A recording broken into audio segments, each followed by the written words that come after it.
Assalomu alaykum, hurmatli tomoshabinlar va qadrli obunachilar. Bugun siz bilan suhbatimiz nihoyatda muhim.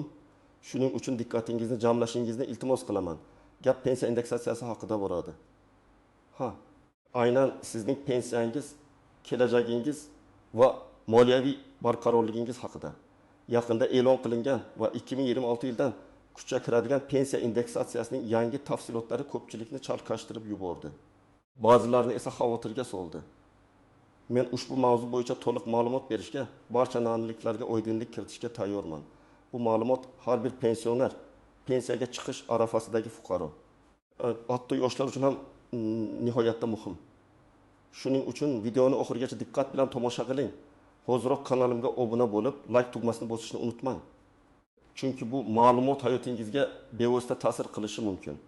Pensiya indeksatsiyasi tushunchasi va undagi o'zgarishlar avvallari pensiya indeksatsiyasi jarayoni nisbatan sodda va ko'pchilikka tushunarli edi.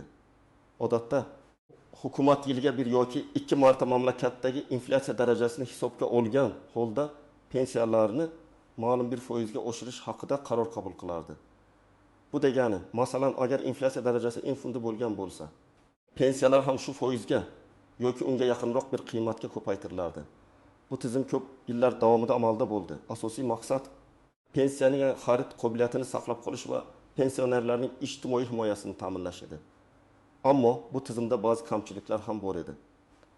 Masalan, ba'zan inflyatsiya rasmiy raqamlardan yuqori bo'lib, pensiya o'sishi real hayot narxlarining o'sishiga to'liq mos kelmasdi. Yoki ba'zi hollarda eng kam pensiya oluvchilar uchun foizli indeksatsiya baribir yetarli bo'lmay, ularning hayotini sezilarli darajada yaxshilamasdi. Ishlaydigan pensionerlar uchun ham alohida yondashuvlar bo'lmasdi. Bu esa adolatsizlik hissini uyg'otardi.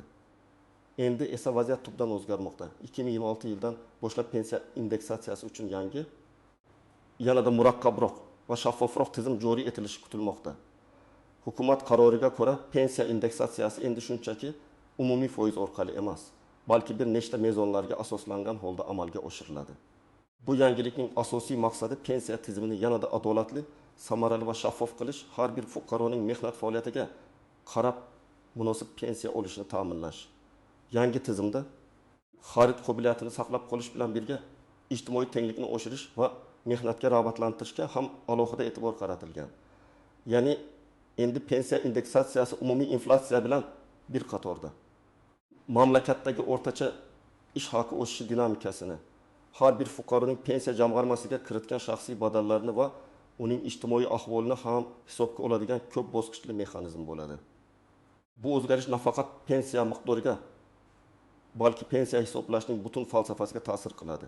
Hozirgi kunda pensiya ta'minoti davlatning ijtimoiy siyosatining eng muhim qismi hisoblanadi. Shunday ekan, bu o'zgarishlarni har birimiz to'g'ri tushunishimiz va unga moslashishimiz lozim. Ayniqsa kelajakda pensiyaga chiqishni rejalashtirayotgan yoshlar va hozirda ishlayotgan fuqarolar uchun bu yangi qoidalar o'z hayotini va moliyaviy rejasini qayta ko'rib chiqishga turtki bo'lishi kerak. Batafsil tahlil. Kim nimani bilishi kerak va kim xavotirlanishi kerak? Pensiya indeksatsiyasining yangi qoidalari bir nechta asosiy komponentlardan tashkil topadi. Keling, har birini batafsil ko'rib chiqaylik. Birinchidan, bazaviy indeksatsiya darajasi joriy etiladi. Bu har yili barcha turdagi pensiyalarga qo'llanadigan minimal o'sish foizi bo'ladi. U Davlat statistika qo'mitasi tomonidan e'lon qilinadigan rasmiy inflyatsiya darajasiga bog'liq bo'ladi, lekin uning ostida bo'lmaydi. Ya'ni sizning pensiyangiz kamida inflyatsiya miqdorida oshiriladi. Bu pensiyaning xarid qobiliyatini asosiy darajada himoya qilishni ta'minlaydi. Misol uchun, agar 2025 yilda inflyatsiya 9% tashkil etsa, 2026 yilda pensiyalarga kamida 9 bazaviy indeksatsiya qo'llaniladi. Bu eng sodda qism. Ikkinchidan, ijtimoiy adolatni ta'minlash maqsadida pensiyasi mamlakat bo'yicha belgilangan minimal iste'mol xarajatlari yoki o'rtacha pensiya miqdoridan past bo'lgan fuqarolar uchun qo'shimcha indeksatsiya mexanizmi joriy etiladi. Bu degani, agar sizning pensiyangiz hozirda nisbatan kam bo'lsa, siz bazaviy indeksatsiyadan tashqari qo'shimcha foizga ham ega bo'lishingiz mumkin. Bu mexanizm orqali davlat eng muhtoj qatlamlarni qo'llab-quvvatlashga intiladi. Masalan, agar minimal iste'mol xarajatlari 1 million 500 ming so'm bo'lsa, sizning pensiyangiz esa 1 million 200 ming so'm bo'lsa, bazaviy 9 badanza indeksatsiyasidan so'ng u 1,38 ming so'mga aylanadi. Yangi qoidaga ko'ra sizga pensiyangizni minimal iste'mol xarajatlariga yaqinlashtirish maqsadida masalan yana bir qo'shimcha indeksatsiya berilishi mumkin. Bu esa pensiyangizni 20-30-73-400 so'mga aylantiradi. Bu eng kam pensiya oluvchilar uchun juda muhim yordam bo'ladi. Uchinchidan va bu eng jiddiy o'zgarishlardan biri, pensiya indeksatsiyasining bir qismi fuqaroning butun mehnat faoliyati davomida pensiya jamg'armasiga to'lagan badallariga bevosita bog'lanadi. Bu degani siz nafaqat ish stajingizga, balki ish haqingizdan pensiya jamg'armasiga tushgan real badallarning hajmi va muntazamligiga qarab ham pensiya indeksatsiyasida ustunlikka ega bo'lasiz. Bu tizim rasmiy ish joyida yuqori oylik maosh olib, muntazam ravishda badal to'lagan fuqarolarni rag'batlantirishga qaratilgan. Misol uchun, A ismli fuqaro umr bo'yi rasmiy ish joyida yuqori maosh bilan ishlagan va pensiya jamg'armasiga doimiy ravishda yuqori badallar to'lab kelgan. Uning pensiyasi 30 ming so'm. Unga bazaviy 9 bin indeksatsiya qo'llanilsa, pensiyasi 3 million 2 ming so'mga aylanadi. Yangi tizimda uning badallarining hajmi va muntazamligi tufayli unga qo'shimcha ravishda, masalan, 3 birenda badalga asoslangan indeksatsiya berilishi mumkin. Natijada uning pensiyasi 3 ming 100 so'mga yetadi. Endi B ismli fuqaroni ko'rib chiqaylik. Uning ham ish staji A fuqaronikiga teng. Lekin u umrining ma'lum bir qismida norasmiy sektorda ishlagan yoki nisbatan kamroq maosh olgan va pensiya jamg'armasiga badallari kamroq bo'lgan. Uning pensiyasi ham 3 ming so'm bo'lsin. Unga ham bazaviy 9 barobar indeksatsiya qo'llanilib, pensiyasi 3 million 270 ming so'mga aylanadi. Biroq uning badallari A fuqaronikidan kamroq bo'lganligi sababli badalga asoslangan indeksatsiya unga nisbatan kamroq, masalan, bir bardangina qo'llaniladi. Natijada uning pensiyasi 3,270 so'mga yetadi. Ko'rib turganingizdek, badallar hajm pensiya indeksatsiyasining umumiy miqdoriga sezilarli ta'sir ko'rsatmoqda. 4-dan, pensiya indeksatsiyasi mamlakatdagi o'rtadagi ISHG o'sishi dinamikasi bilan ham bog'lanadi. Bu degani, agar mamlakatda o'rtacha ish haqi sezilarli darajada oshsa, pensiya indeksatsiyasi ham shunga mos ravishda yuqoriroq bo'lishi mumkin. Bu pensiyaning nafaqat inflyatsiyadan, balki umumiy iqtisodiy o'sishdan ham bahramand bo'lishini ta'minlaydi.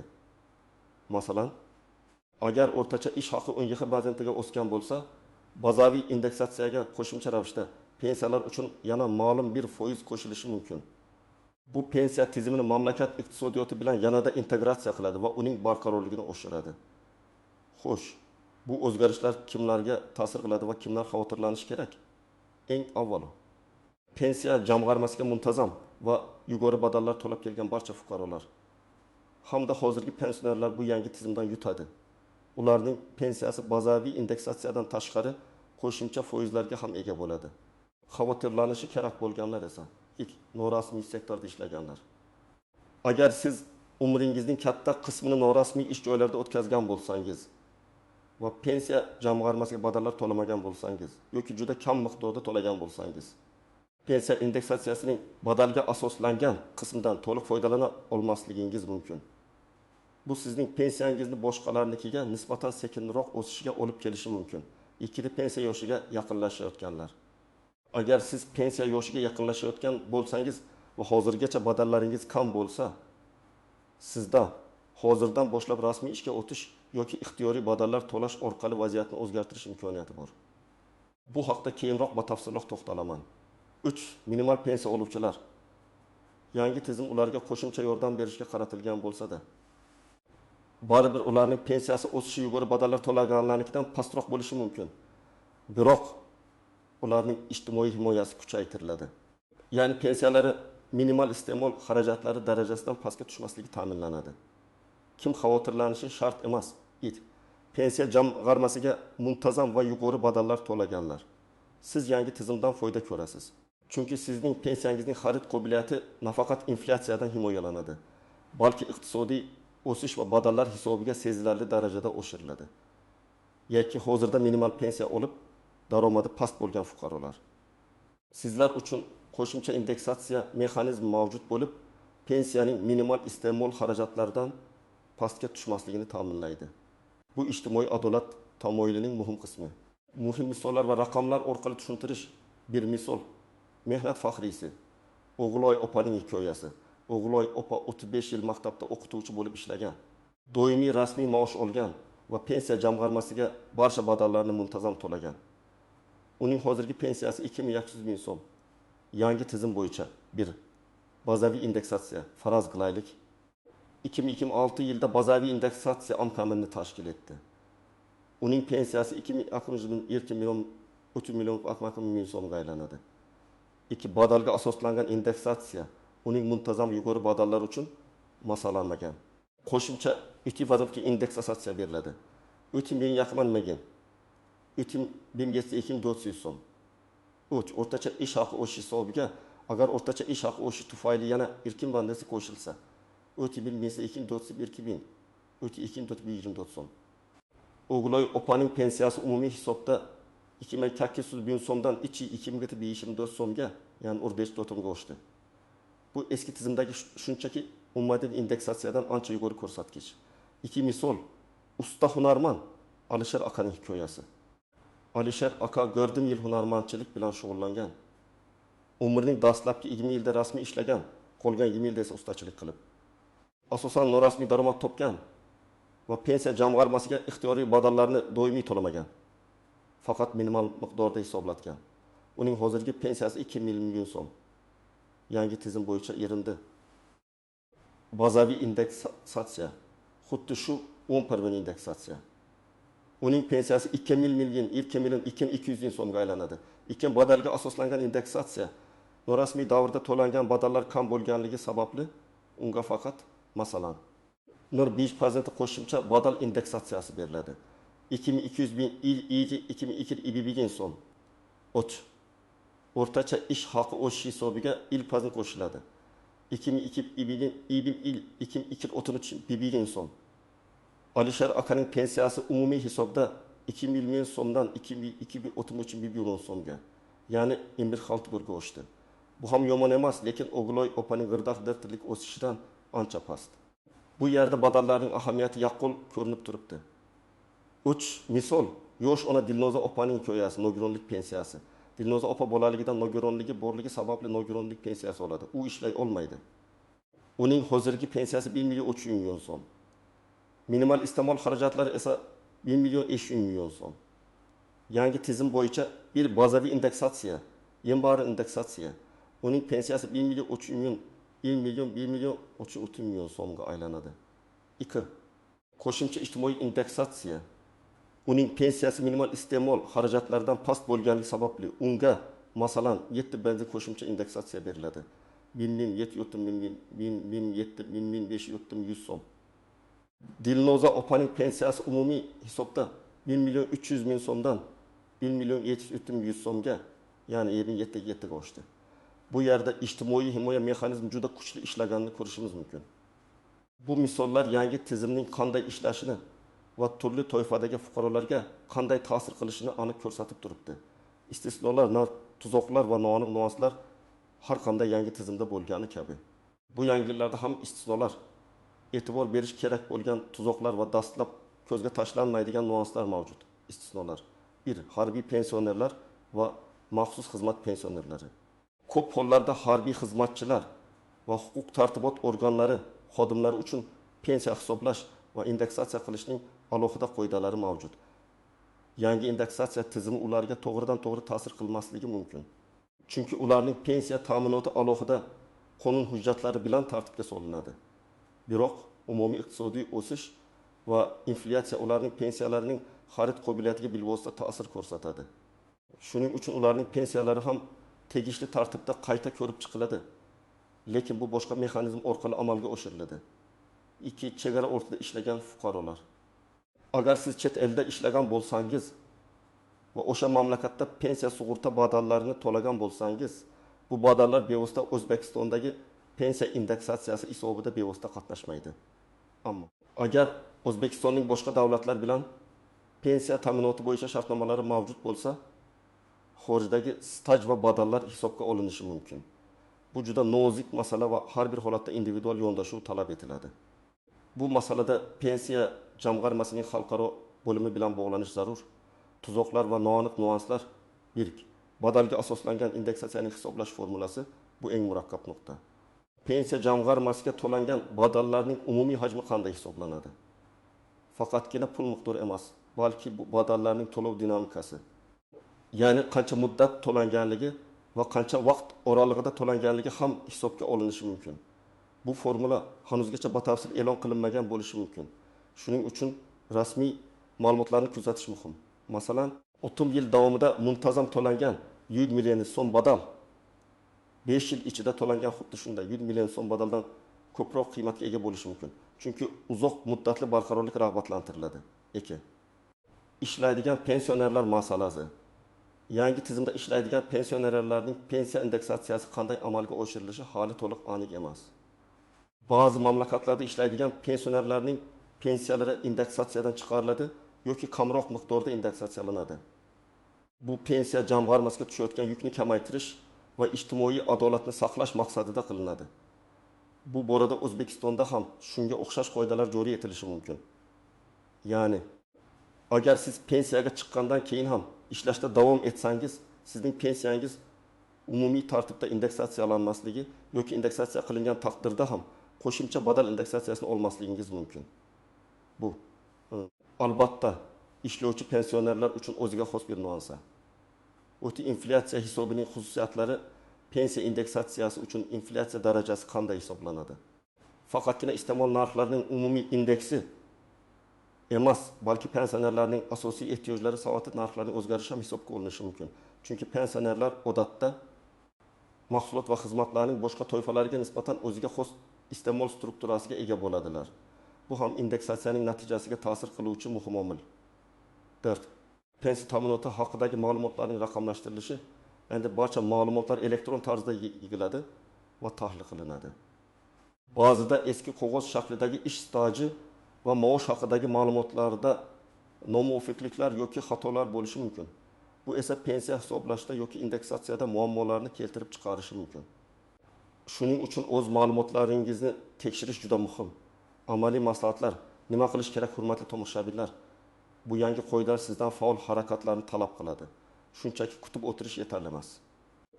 Mana siz uchun aniq ko'rsatmalar. Birinchi qadam: pensiya jamg'armasidagi shaxsiy hisobingiz holatini tekshiring. Sizning ish stajingiz haqidagi ma'lumotlar, ish haqingizdan o'tkazilgan pensiya badallari haqidagi barcha ma'lumotlar pensiya jamg'armasining elektron bazasida mavjud. Bugungi kunda davlat xizmatlari markazlari orqali yoki yagona interaktiv davlat xizmatlari portali Gov.uz orqali pensiya ta'minoti haqida ma'lumot olish xizmatidan foydalanib, o'z hisobingiz holatini bepul tekshirishingiz mumkin.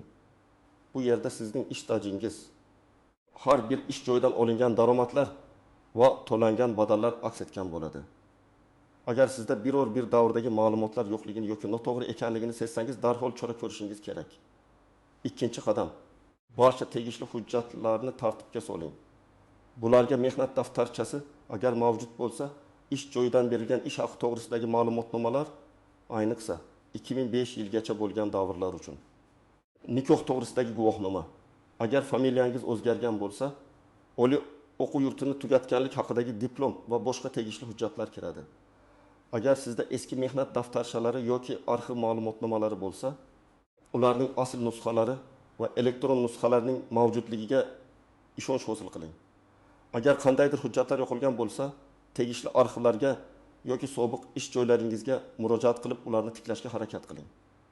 Uchinchi qadam: pensiya jamg'armasi mutaxassislari bilan maslahatlashing. Agar sizda biror bir savol yoki shubha tug'ilsa, yashash joyingizdagi pensiya jamg'armasi bo'limiga murojaat qiling. Ularga murojaat qilayotganda o'zingizni qiziqtirgan barcha savollarni oldindan yozib oling. Masalan, 2026 yildagi yangi indeksatsiya qoidalariga ko'ra mening pensiyam qanday o'zgaradi? Mening badallarimning hajmi va muntazamligi qanday baholanadi? Agar mening badallarim kam bo'lsa, ularni qanday to'ldirish mumkin? Bu muhokamalar sizga aniqroq tasavvur beradi va kelajakdagi harakatlaringizni rejalashtirishga yordam beradi.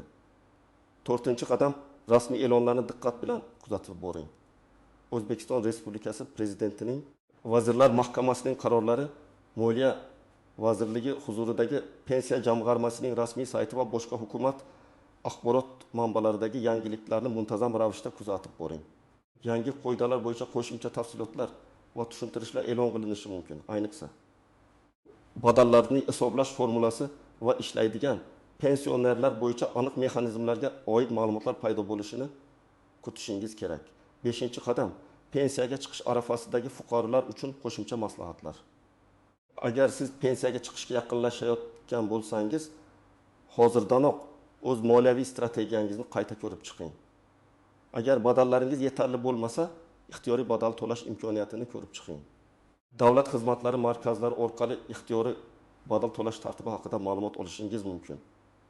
Bu sizning kelajakdagi pensiya indeksatsiyasi miqdoriga sezilarli ta'sir ko'rsatishi mumkin. Shuningdek, ishlashda davom etish yoki ishlamaslik to'g'risidagi qaroringizni yangi indeksatsiya qoidalarini hisobga olgan holda qabul qiling. Ba'zi hollarda pensiyaga chiqqandan keyin ishlashni to'xtatish sizning pensiyangizni tezroq indeksatsiyalanishiga olib kelishi mumkin. 6-qadam yoshlar va ishlayotganlar uchun tavsiyalar.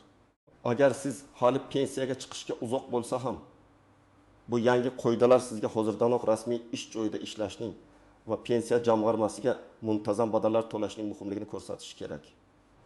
Har bir to'lagan badalingiz kelajakda pensiyangizning nafaqat miqdorini, balki uning o'sish sur'atini ham belgilaydi. Shuning uchun norasmiy mehnatdan qoching va doimo o'zingizning pensiya hisobingiz holatini kuzatib boring. Xulosa aziz do'stlar, bugungi videoda biz 2026 yildan kuchga kiradigan pensiya indeksatsiyasining yangi tafsilotlarini juda chuqur tahlil qildik. Endi siz nafaqat bazaviy indeksatsiya, balki qo'shimcha ijtimoiy indeksatsiya, badallarga asoslangan indeksatsiya va o'rtacha ish haqi o'sishiga bog'liqlik haqida ham to'liq tushunchaga ega bo'ldingiz. Bu o'zgarishlar davlatning ijtimoiy siyosatining muhim bir qismi bo'lib, pensiya tizimini yanada adolatli va shaffof qilishga qaratilgan. Esingizda bo'lsin, bu ma'lumot shunchaki bir xabar emas, balki sizning kelajagingiz uchun yo'l xaritasi. Unga befarq bo'lmang. Balki o'zingiz uchun tegishli xulosalar chiqaring va amaliy qadamlar tashlang. Faqat shu yo'l bilan siz o'zingiz va oilangizning moliyaviy barqarorligini ta'minlay olasiz. Umid qilamanki, bu video siz uchun nihoyatda foydali bo'ldi. Sizning fikrlaringiz biz uchun juda muhim. Shuning uchun kommentariyalarda o'z savollaringizni, fikr mulohazalaringizni yozib qoldiring. Bu videoni yaqinlaringiz, do'stlaringiz va hamkasblaringiz bilan ulashishni unutmang. Chunki bu ma'lumot hammaga kerak bo'lishi mumkin. Kanalga obuna bo'lishni va like tugmasini bosishni ham esdan chiqarmang. Keyingi qiziqarli va foydali videolarda ko'rishguncha xayr.